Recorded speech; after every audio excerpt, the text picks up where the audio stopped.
sea un tratamiento largo y que vayamos viendo y reviendo cada verdad, pero sí nos conformaríamos con que quede una buena base y sobre todo que despierte el interés por ese documento teológico tan precioso que tenemos, que es la confesión, y que la razón de su hermosura no es en sí la confesión, sino las verdades bíblicas que va comunicando en cada uno de los puntos. Y creo que eso es algo precioso.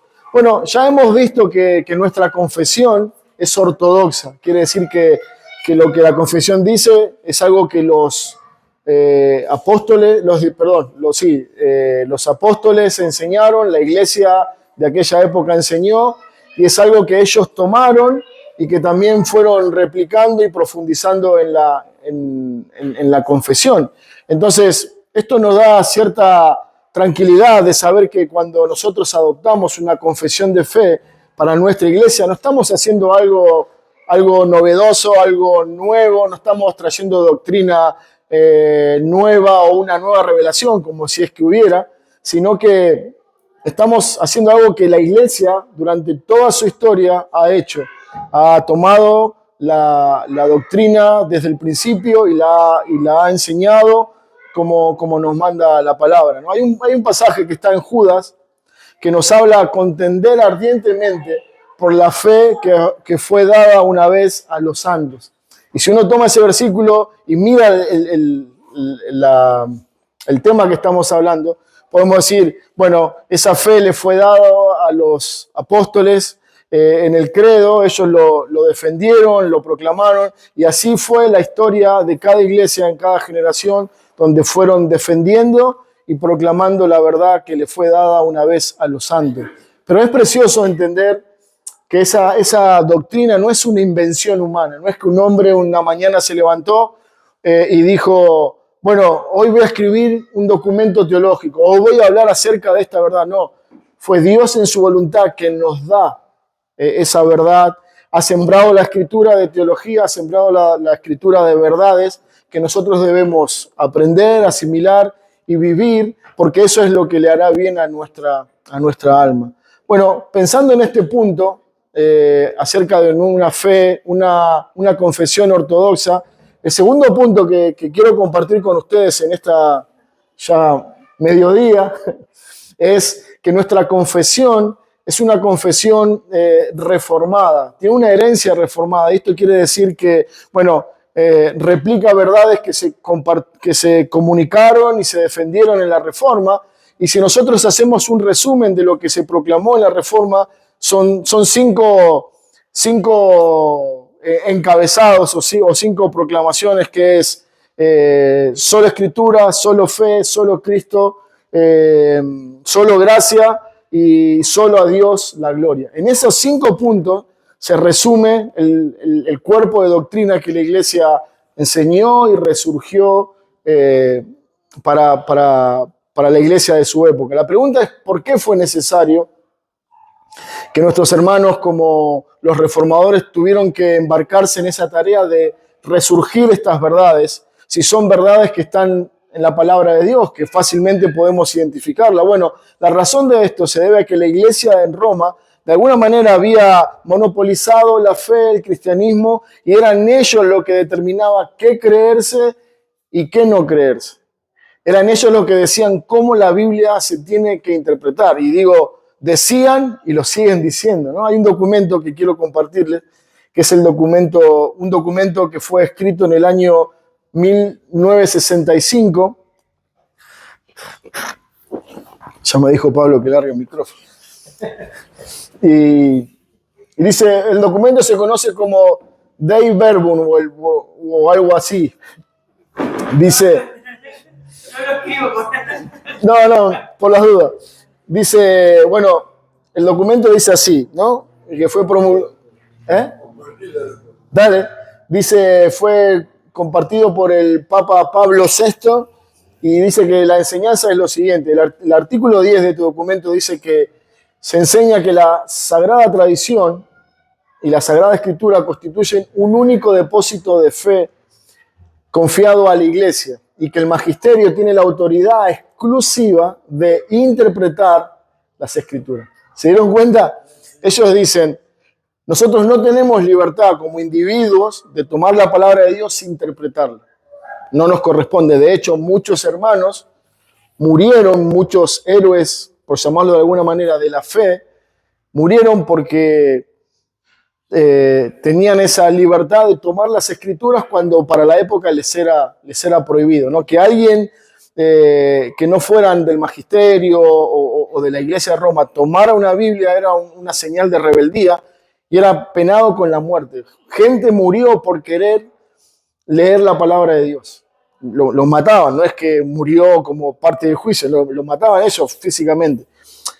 En esa persecución que se levantó contra las personas, ellos de alguna manera secuestraron las escrituras y secuestraron la posibilidad de que una persona, como un individuo, se acercara a las escrituras y por su propia interpretación entendiera lo que Dios estaba comunicando. Todo tenía que ser filtrado por ellos. Y esto le da la posibilidad de decir lo que ellos querían decir, enseñar lo que ellos querían enseñar, algo que suele suceder en muchos casos aún en iglesias que se llaman evangélicas y otras cosas más. Pero bueno, lo que vamos a ver a continuación es que esta proclamación de la Reforma, solo Escritura, nos va a hablar de que cada uno de nosotros como individuos necesitamos solamente de la palabra para poder conocer el Evangelio, a Dios y la verdad revelada para nosotros, la iglesia. Hay 3 problemas doctrinales con esta postura que está en el documento que citaba antes, y es que la tradición de las Escrituras son la única fuente de autoridad, dicen ellos. No es Dios, no es la palabra, son ellos, ¿no? Hombres mortales y pecadores como nosotros son en comunión con la Escritura la única fuente de autoridad. La Escritura solo puede ser interpretada, dicen ellos, por la iglesia. No puede haber otro que tome la Biblia y la interprete, a menos que ellos lo aprueben o lo respalden. Lo tercero que dicen es que la salvación y el conocimiento de Dios no es exclusivo de las Escrituras, ¿no? Nosotros conocemos a Cristo, conocemos el Evangelio, conocemos la fe verdadera por la Biblia. Si se nos quita la Biblia, no tenemos otra fuente donde nosotros cotejar el Evangelio, la verdad. Por ejemplo, lo que hablamos hace un momento de una confesión ortodoxa. Nosotros, ¿cómo podemos comprobar que nuestra confesión de fe que vamos a adoptar como iglesia es bíblica? Porque vamos a tomar la confesión, vamos a ver cada párrafo, cada tema y lo vamos a filtrar a través de las Escrituras. Si esto es conforme a la Escritura, entonces decimos, bueno, esto es correcto. Un poco lo que hacían los hermanos de Berea, ¿se acuerdan? El libro de Hechos dicen que los hermanos escuchaban a ese enorme predicador que era Pablo, escuchaban a Pablo, pero no decían, no, lo dijo Pablo, es palabra santa. No, dice que ellos tomaban el mensaje de Pablo, iban a las Escrituras y decían, a ver qué dijo Pablo, y si lo que Pablo decía, el gran apóstol a los gentiles, era conforme a la verdad, entonces decían, lo creemos. Y eso es lo que ellos lo que habían atentado, y es por eso que los hermanos reformadores fueron movidos por el Espíritu de Dios a proclamar que lo que nosotros necesitábamos era la Escritura. Bueno, era una época donde había muchas personas que no sabían leer ni escribir, había muchas personas que no podían acceder a la Biblia porque la Biblia solamente estaban en el idioma latín y si no sabían leer ni escribir, mucho menos iban a saber leer en latín. Entonces, no solamente no les permitían tener la Biblia, sino que si se les hubiera permitido, tampoco le iban a poder leer. Por eso, junto con la Reforma, surgieron muchos hermanos que, como Lutero, tradujeron la Biblia del hebreo al alemán, ¿no? Y dice que fue tan rico el trabajo que Lutero hizo, que muchas de las palabras que fueron el fruto de su trabajo y traducción se incorporaron en el idioma alemán, en el lenguaje. No existían esas palabras y a partir del trabajo de Lutero fueron incorporados y que posiblemente estén vigentes hoy. Pero hay muchos hombres que fueron traduciendo la palabra de Dios del latín al inglés, del latín al alemán y así. Porque ¿cuál era el punto? Que cada persona pudiera tener la palabra de Dios en su idioma. Lutero decía, hay que devolverle al pueblo la palabra de Dios. ¿Por qué?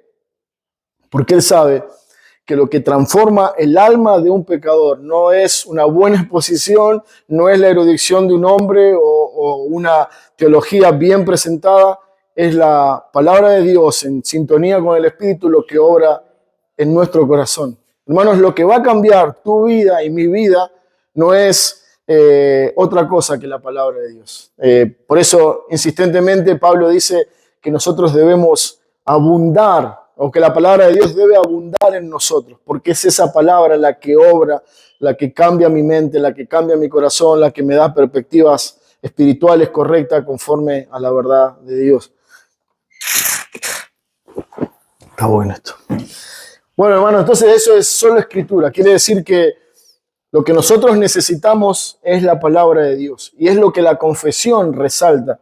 Es lo que la confesión nos habla y nos enseña con respecto a esto. Bueno, vamos a analizar algunos párrafos para demostrar que la confesión que nosotros tenemos, la Confesión Bautista de 1689, sostiene que la sola escritura es lo que nosotros creemos y necesitamos. Bueno, capítulo 1, cuando nos habla acerca del conocimiento de Dios, de nuestra confesión, si vamos hasta ahí. Perdón, quería avisar que de los materiales que mandé, hay un PDF, el primero, que es la segunda confesión. Si lo quieren buscar también lo pueden ver ahí en el celular. Si quieren. Bueno, fíjense una cosa, ¿no? Cuando nosotros hablamos de que somos confesionales, para muchos esto les suena como algo nuevo, ¿no? Como algo herético, como algo que, bueno, no, nosotros preferimos solo escritura. Ahora, fíjense cómo empieza nuestra confesión. Capítulo 1 de la Confesión Bautista de Londres dice de las Sagradas Escrituras. Y esto no es obra de la casualidad, hay una intención. Lo que ellos estaban haciendo era mostrar que todo lo que viene a continuación, capítulo 2 al 32, están basados sobre este principio, solo escritura. Todo lo que está comunicado acá, todo lo que yo veo en la confesión de fe, es extraído o es el resultado de la enseñanza de la palabra de Dios. Desde sus principios, la confesión de fe busca mostrar que es sobre este principio que está constituida o edificada nuestra confesión, que cada enseñanza es impresionante, pero si ustedes tienen la confesión en papel, verá que después de cada párrafo hay 3, 4 versículos que hacen referencia a todo el tema que está enseñando. Bueno, lo que este principio de sola escritura nos enseña es que la Sagrada Escritura es la única suficiente e infalible de todo conocimiento y obediencia salvador. Eso es lo que dice el párrafo 1 de nuestra confesión. Dice, la Santa Escritura es la única regla suficiente, segura e infalible de todo conocimiento, fe y obediencia salvadores. Aunque la luz de la naturaleza y las obras de la creación y de la providencia manifiestan la bondad, sabiduría y poder de Dios, de manera que dejan al hombre sin excusa, aún así no son suficientes para dar ese conocimiento de Dios y de su voluntad que es necesario para salvación. O sea, el hombre puede ver a Dios reflejado en lo creado. Puede decir, sí, acá hay una mano todopoderosa creando, pero eso no me enseña el Evangelio, no me muestra mi condición de perdido, no me muestra que necesito un redentor. Bueno, ¿qué lo hace? La palabra de Dios. Eso es lo que los reformadores enseñaron, por eso ellos se abocaron a traducir en distintos idiomas la palabra de Dios, porque sabían que era la palabra de Dios lo que ellos necesitaban, y necesitaban conocer ese evangelio en la Biblia para que ellos comprendieran su necesidad de salvación. Bueno, dice la palabra de Dios con respecto a esto, dice 2 de Timoteo 3:15 al 17, está hablando acerca de Timoteo. Pablo está mencionando a su discípulo amado y dice, desde la niñez, has sabido la Sagrada Escritura, las cuales te pueden hacer sabio para la salvación por la fe que es en Cristo Jesús. Toda la Escritura es inspirada por Dios, útil para enseñar, para redarguir, para corregir, para instruir en justicia, a fin de que el hombre de Dios sea perfecto, enteramente preparado para toda buena obra. Un pasaje que a mí me encanta es este, Isaías 8:20, dice, a la ley y al testimonio, si no dijeren conforme a esto, es porque no les ha amanecido. Isaías 8:20. Bueno, Efesios 2:20 dice, edificado sobre el fundamento de los apóstoles y profetas, siendo la principal piedra del ángulo, Jesucristo mismo. Estamos hablando acerca de esta verdad preciosa, de que la Escritura es lo que nosotros necesitamos. El pasaje de 2 Timoteo 3 dice, bueno, le dice Timoteo, fueron las Escrituras, es la palabra de Dios la que te instruyó, te enseñó acerca de la salvación. Fue la Escritura la que te mostró cómo ser salvo. Esto era lo que proclamaron los reformadores y eso es lo que proclama nuestra confesión y lo estamos mencionando. Luego, versículo 16 dice, toda la Escritura es inspirada por Dios, abarca la totalidad de la Biblia, desde Génesis a Apocalipsis. Todo fue inspirado y preservado por Dios para nosotros. Dice, la palabra de Dios es útil para enseñar. La palabra de Dios es útil para redarguir o para convencernos de determinadas cosas, para corregirnos, para instruirnos en justicia, a fin de que el hombre de Dios sea perfecto, enteramente preparado para toda buena obra. Bueno, este versículo va a servir para Pablo por la pregunta de Adán. Ahí aparece la palabra justicia, no referida en el sentido de Cristo, ¿viste? Dice, instruir en justicia. O sea, es como alineados a la verdad de Dios. Entonces, pero lo que yo quiero, hermanos, que ustedes noten es la riqueza que tenemos en este libro, ¿no? No solamente es un libro histórico, no solamente es un libro coherente, sino que es un libro que tiene esa virtud de enseñarnos, de corregirnos, de mostrarnos a Cristo, de mostrarnos el Evangelio, que es lo que necesitamos aprender y recordar todo el tiempo. Bueno, según el documento que leíamos de la Iglesia Católica, ellos dicen, no necesitamos más que la Iglesia o la tradición para conocer a Dios. No hay otra fuente, ¿no? Y sin embargo, la confesión dice, toda la Escritura es la regla, capítulo 1, párrafo 1. La Sagrada Escritura es la única regla suficiente, segura, infalible de todo conocimiento acerca de Dios. Bueno, ¿qué es lo que nos revela a Dios? Las Escrituras. Cuando nosotros miramos el templo, vemos que en ese lugar santísimo del que hablábamos hoy, que estaban las cortinas y luego esa cortina, el lugar santísimo, estaba el arca de Dios. Esa arca era importante para ellos porque eso representaba la presencia de Dios ahí. Dice Éxodo capítulo 25 que Dios dijo, desde ahí, desde ese arca, me revelaré a ustedes. Bueno, nosotros podemos decir, bueno, estaba hablando de que cuando esa sangre que era vertida sobre el propiciatorio representaba la obra de Cristo, Dios está anunciando desde acá, desde esta sangre me voy a anunciar, me voy a dar a conocer, pero si nosotros lo traemos en una aplicación a esta verdad que estamos hablando, podemos decir que Dios dice, desde ahí, desde la palabra, me voy a revelar a ustedes. O sea, ¿cuál es la fuente de revelación para nosotros? ¿Necesitamos una visión, un sueño, un profeta? No, Dios ha determinado su palabra. Hebreos 1 dice que Dios, habiendo hablado muchas veces y de muchas maneras en otros tiempos a los padres por los profetas, en estos postreros tiempos nos ha hablado por el Hijo. Es por Cristo, ¿sí? Es por medio del Evangelio, es por medio de la verdad revelada, es por medio de las Escrituras que nosotros tenemos el conocimiento de Dios. Por eso, como iglesia debemos insistir en que la palabra de Dios debe ser lo que nutra nuestra vida constantemente, nuestra fe, nuestra mente serán afectadas en el buen sentido de la palabra por las Escrituras. Dice el Salmo 19:7, la ley de Jehová es perfecta. La ley se refiere a la palabra de Dios, ¿no? Es perfecta, que convierte el alma. El testimonio de Jehová es fiel. Noten esto, hermanos, que hace sabio al sencillo. ¿Cómo es que nosotros, personas simples, sin gran conocimiento intelectual, sin muchas luces, me refiero a mí, podemos hablar de verdades tan profundas? Bueno, porque la fuente de revelación es Dios y la palabra de Jehová, la ley de Dios, nos hace sabios. Somos sencillos, somos hombres simples, pero la riqueza de nuestro mensaje no está en nuestra erudición o en nuestra intelectualidad, sino en la palabra. Es la palabra la que trae la belleza, es la palabra la que nos hace entender.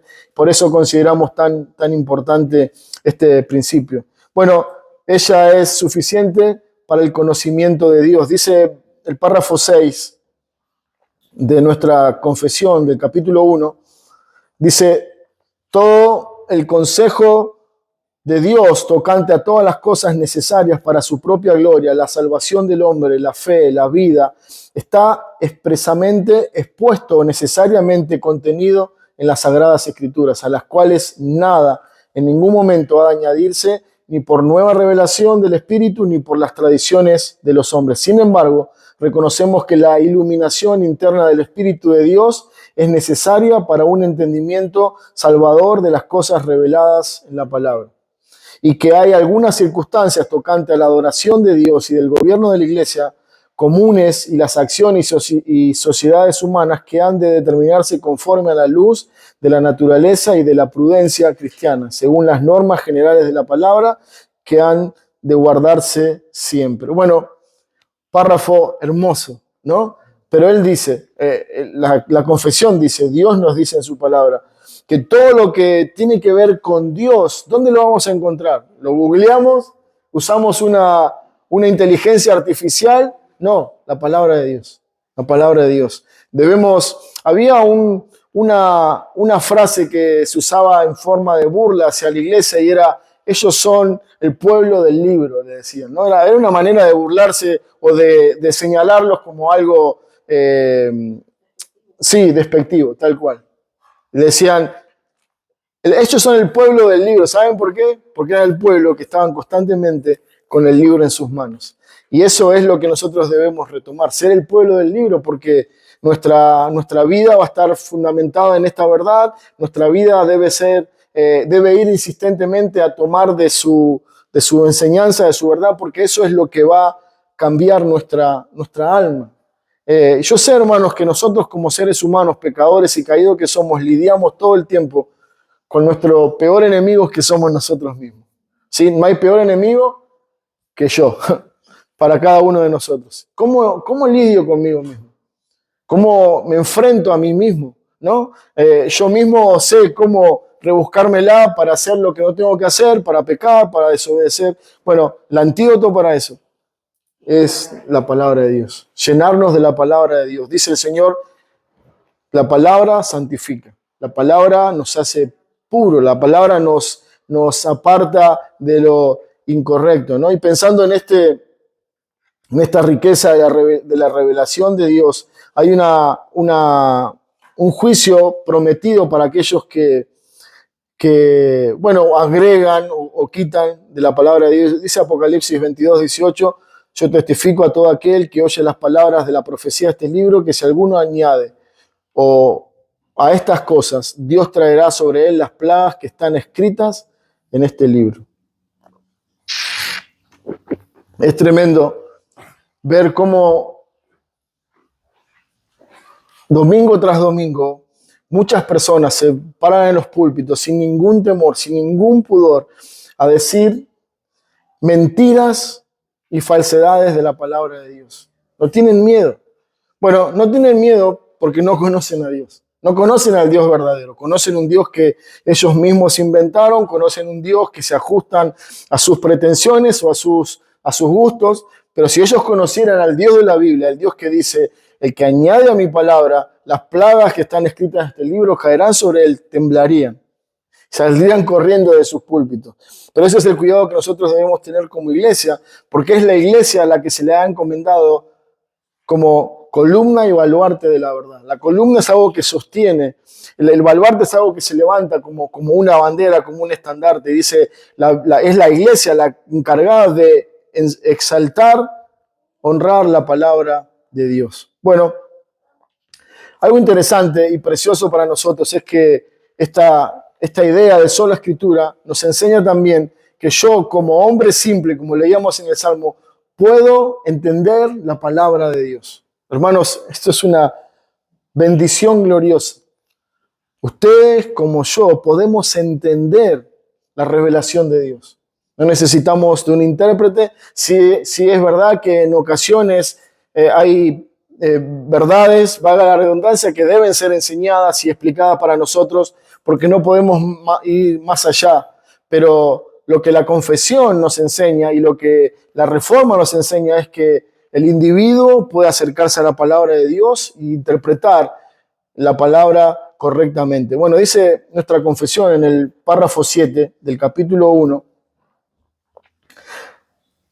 no todas las cosas contenidas en las Escrituras son igualmente claras en sí mismas, ni son igualmente claras para todos. Sin embargo, las cosas que son necesarias saber, creer y guardar para salvación se proponen y se exponen tan claramente en uno u otro lugar de las Escrituras que no solo los eruditos, sino que los que no lo son pueden adquirir un entendimiento suficiente de tales cosas para el uso adecuado de los medios ordinarios. Bueno, a mí me gusta siempre hacer esta mención. Segunda de Timoteo 3 dice que la Escritura es útil, ¿no? Y que la Escritura puede convencernos, puede redarguir. La Escritura puede enseñarnos, la Escritura puede hacer un montón de otras cosas más. Y eso puede pasar todo el tiempo que nosotros nos acercamos a la palabra de Dios. No es en un momento exclusivo, en una etapa de nuestra vida, no, todo el tiempo que yo me acerque a la palabra de Dios, ella me puede corregir, ella me puede enseñar, ella me puede capacitar para saber y vivir de manera correcta conforme a la demanda de Dios para nuestra vida.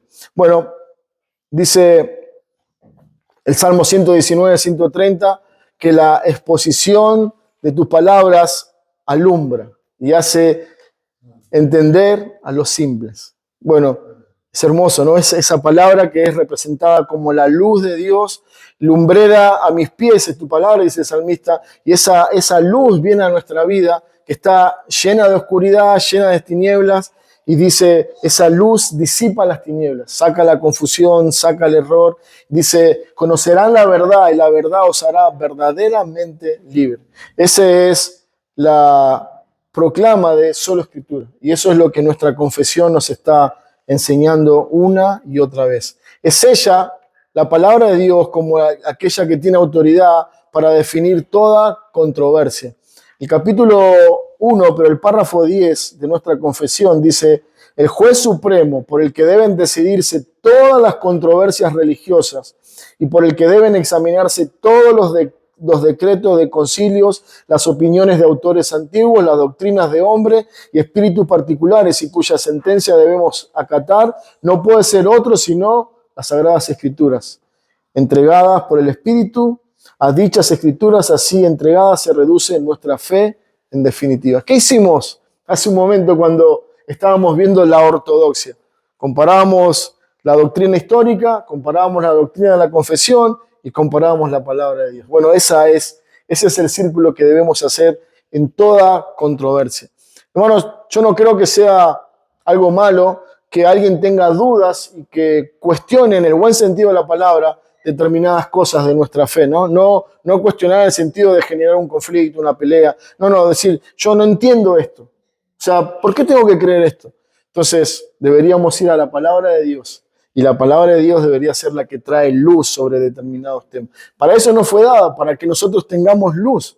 Nosotros no podemos privarnos de esa bendición gloriosa que es la luz que Dios nos ha dado para que nosotros le conozcamos a Él. Más conozco a Dios, más le voy a amar, servir y honrar. Y la manera de lograr eso es a través de su palabra. Bueno, continuamos.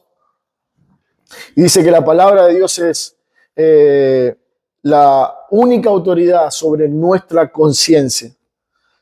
Bueno, si hacemos referencia al catolicismo romano, lo que ellos hacían era un abuso de autoridad. Ellos sometían a la gente, a las sociedades, a creer lo que ellos les decían, sin una consistencia bíblica, sin una consistencia en las Escrituras. Bueno, la sola Escritura proclama que la única autoridad sobre la conciencia de los hombres debe ser la palabra de Dios. Si me acompañan al capítulo 21 de nuestra confesión,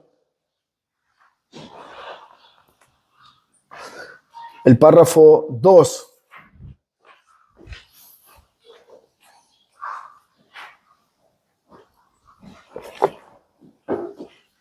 Dice, solo Dios es el Señor de la conciencia y la ha dejado libre de las doctrinas y mandamientos de los hombres, que sean en cualquier cosa contrarios a su palabra o que no estén contenidos en esta. Así que creer tales doctrinas o obedecer tales mandamientos por conciencia es traicionar la verdadera libertad de conciencia y exigir una fe implícita y una obediencia absoluta ciega de destruir la libertad de conciencia y también la razón. Quiero leerles una breve reseña, una nota que leí hace algunos días de un libro que se llama Una reforma más profunda. Espero encontrarlo rápido, pero me parece pertinente a lo que estamos viviendo. Dice, acá está, dice, la palabra de Dios es la espada de dos filos del Espíritu. Esta es la gran arma que debe penetrar todo error. Siempre ha tenido éxito y siempre lo tendrá. Cristo, en su encuentro con su archienemigo, en el diablo, en el desierto, lo venció con la palabra de Dios. Él, antes bien, dice, usó esta gran arma, la espada del Espíritu, a cada salto o a cada tentación que el tentador repitió contra él. Él les dijo todo el tiempo de Cristo, escrito está, escrito está. Otra frase más, hermanos, que